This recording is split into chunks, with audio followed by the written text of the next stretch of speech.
Shalom, sahabat ini ke gereja atau tidak? Bagaimana dengan sahabat depan? Ada kebaktian atau tidak? Pertanyaan ini muncul oleh karena ada virus corona. Himbauan dari pemerintah mengatakan bekerja, belajar, berbakti di rumah. Kemudian seiring dengan itu, pemimpin-pemimpin gereja kita mengedarkan surat himbauan agar setiap jemaat mengatur sedapat mungkin supaya pada hari Sabat ini, Sabat mendatang atau sampai waktu yang ditentukan, supaya kebaktian diadakan di rumah-rumah. Bagaimana dengan kita? Apa tanggapan kita? Apa kata firman Tuhan? Saya ingin berbagi sedikit landasan firman Tuhan tentang kesehatan yang boleh kita ambil prinsip-prinsipnya dari dalam Imamat pasal yang ke-13. Pada zaman bangsa Israel sudah ada metode pencegahan atau penanggulangan penyakit menular. Kalau ada seorang yang dicurigai mengidap penyakit kusta, yang notabene adalah penyakit menular yang paling ditakuti pada saat itu karena tidak ada obatnya pada saat itu, maka harus ada langkah-langkah yang dibuat oleh imam. Dalam ayat yang ketiga, pasal 13, Imamat berkata, imam haruslah memeriksa penyakit pada kulit itu, dan kalau bulu di tempat penyakit itu sudah berubah menjadi putih, dan penyakit itu kelihatan lebih dalam dari kulit, maka itu penyakit kusta. Kalau imam melihat hal itu, haruslah ia menyatakan orang itu najis. Lalu kemudian ayat 4 yang saya mau garis bawahi, tetapi jikalau yang ada pada kulitnya itu hanya panau putih dan tidak kelihatan lebih dalam dari kulit, dan bulunya tidak berubah menjadi putih, imam harus mengurung orang itu 7 hari lamanya. Lalu kemudian pada hari yang ke-7 haruslah imam memeriksa dia. Hari ke-7 di sini bukan hari Sabat, tapi hari ke-7 semenjak saat ia dikurung. Nah, Alkitab menggunakan istilah mengurung. Dalam Alkitab bahasa Inggris, beberapa versi mengatakan orang itu harus di-isolated. Ada proses isolation. Kata isolasi yang mulai terkenal beberapa hari terakhir ini.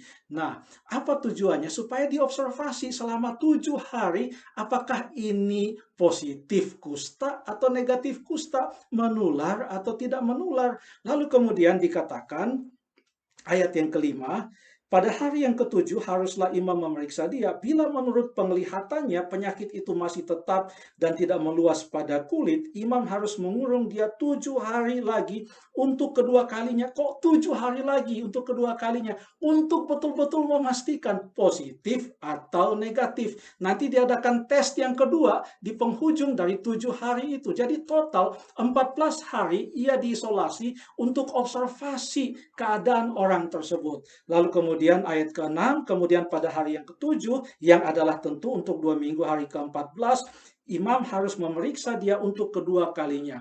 Bila penyakit itu menjadi pudar dan tidak meluas pada kulit, imam harus menyatakan dia tahir. Itu hanya bintil-bintil, maka ia dinyatakan negatif kusta. Dia boleh mengikuti semua kegiatan tanpa ada merasa takut, tanpa ada merasa segan, dan orang pun bisa menerima dia.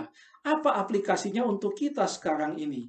Baiklah, sekarang ada coronavirus dan kita sudah baca berbagai macam artikel kesehatan tentang penyakit ini, artikel yang sangat bagus ditulis oleh para pakar kesehatan yang terkenal, yang mengatakan bahwa bisa saja seseorang yang sudah ada virus di dalam tubuhnya, tetapi dia merasa tetap kuat, belum ada simptom, dia masih bisa beraktivitas dengan semangat, bisa berbicara, bisa jalan-jalan, bisa ke tempat bekerja, dan lain sebagainya. Nah, yang menjadi masalah adalah pada waktu dia bertemu dengan orang lain yang menyangka dia sehat dan tanpa curiga berbicara, berjabatan tangan atau berpelukan, lalu kemudian ngobrol dengan secara dekat, dan orang itu kebetulan lemah dan dia yang kena penyakit itu, maka orang itu telah menjangkiti penyakit yang ada dalam dirinya kepada orang lain. Nah, sekarang ini kita tidak mengetahui secara sepenuhnya apakah kita sehat atau tidak. Oleh karena penyakit ini merebak dengan begitu luas, dan pemerintah sudah berusaha untuk memeriksa, sudah 1.000 orang lebih yang diperiksa dan didapati 100 orang lebih yang positif. Nah, untuk mencegah penularan penyakit ini, maka langkah yang diambil oleh pemerintah itu nampaknya mendapatkan dukungan dari Alkitab bahwa ada proses observasi. Setiap orang harus memastikan bahwa dia sehat, bahwa dia tidak terkena penyakit ini. Bahkan yang dilakukan sekarang adalah observasi atau isolasi atau karantina secara mandiri. Gereja mendukung program ini agar supaya tubuh kita dan jemaat kita tetap sehat. Karena untuk gereja kita, kesehatan itu sangat penting sebagaimana kerohanian maupun pikiran kita. Fisik, kemudian spiritual, demikian juga mental kita adalah the whole person. Tidak ada yang bisa kita pisah-pisahkan. Nah, kemudian orang pun bertanya, nah itu memang prinsip kesehatan yang diberikan di dalam Alkitab dan masih boleh kita lihat dan terapkan sekarang ini. Tapi bukankah ada ayat di dalam Alkitab, yaitu Ibrani pasal yang ke-10 ayat yang ke-25, yang berkata, janganlah kita menjauhkan diri dari pertemuan-pertemuan ibadah kita, seperti dibiasakan oleh beberapa orang. Tetapi marilah kita saling menasihati, dan semakin giat melakukannya menjelang hari Tuhan yang mendekat. Apa maksud ayat ini? Kalau ada ibadah, jangan kita tidak datang. Entah itu ibadahnya dibuat di ruangan gereja, atau dibuat di gedung serbaguna, atau dibuat di rumah. Jangan kita memisahkan diri dari kumpulan jemaat Tuhan. Jangan kita menjauhkan diri, seakan-akan kita bukan bahagian dari umat Tuhan. Dalam Alkitab, Yesus menentang alasan-alasan klise yang diberikan oleh orang untuk tidak memenuhi undangannya. Yang pertama, ada yang mengatakan, oh saya baru saja menikah, alasan rumah tangga. Ada yang mengatakan, saya baru saja membeli lembu untuk membajak, saya mau coba dulu, alasan pekerjaan. Ada yang mengatakan, saya baru saja membeli tanah dan saya mau pergi melihatnya, alasan bisnis dan lain sebagainya. Tapi tak satu pun dari semua alasan itu adalah alasan kesehatan. Mengapa?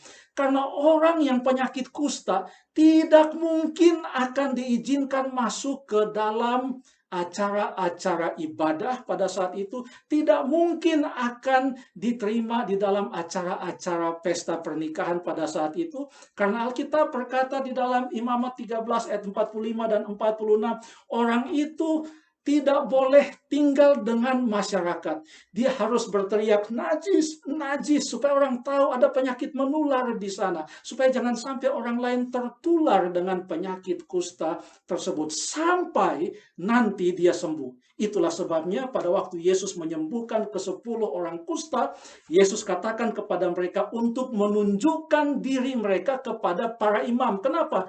Karena nanti mereka tiba kepada imam, mereka akan mendapatkan tes untuk membuktikan apakah mereka masih positif atau sudah negatif. Nah, semua prinsip-prinsip kesehatan ini menyatu dengan prinsip-prinsip rohani yang ditekankan di dalam Alkitab. Apa artinya ibadah di rumah? Ini bukan masalah hari Sabat atau hari Minggu atau hari lain. Ini bukan mengenai berbakti atau tidak berbakti. Hari Sabat pasti itu hari kudus Tuhan. Berbakti pasti, karena Tuhan mengatakan kita harus menyembah Dia. Lalu kemudian pekabaran 3 malaikat mengatakan sembahlah Dia yang adalah pencipta langit dan bumi. Jadi Sabat itu pasti, beribadah itu pasti. Sekarang masalah tempat. Kalau kita katakan ibadah kita lakukan di rumah, maka kalau pada hari Sabat ini jemaat kita, majelis, telah memutuskan untuk mengatur ibadah di rumah-rumah. Biarlah pada waktu kita hanya tinggal di rumah, kita betul-betul beribadah.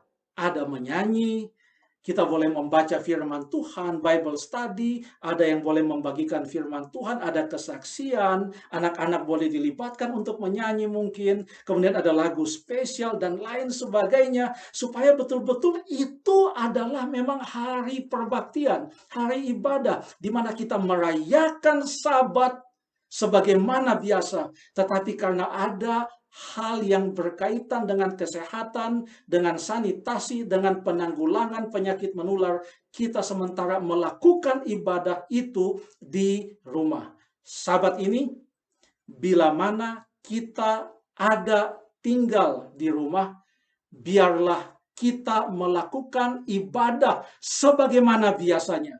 walaupun hanya 2 atau 3 orang, 4 atau 5 orang, tetapi berkat Sabat yang sama akan kita terima karena kita menguduskan hari Sabat, hari yang sudah diasingkan oleh Tuhan bagi kita, umat-umatnya. Selamat berbakti, Tuhan memberkati.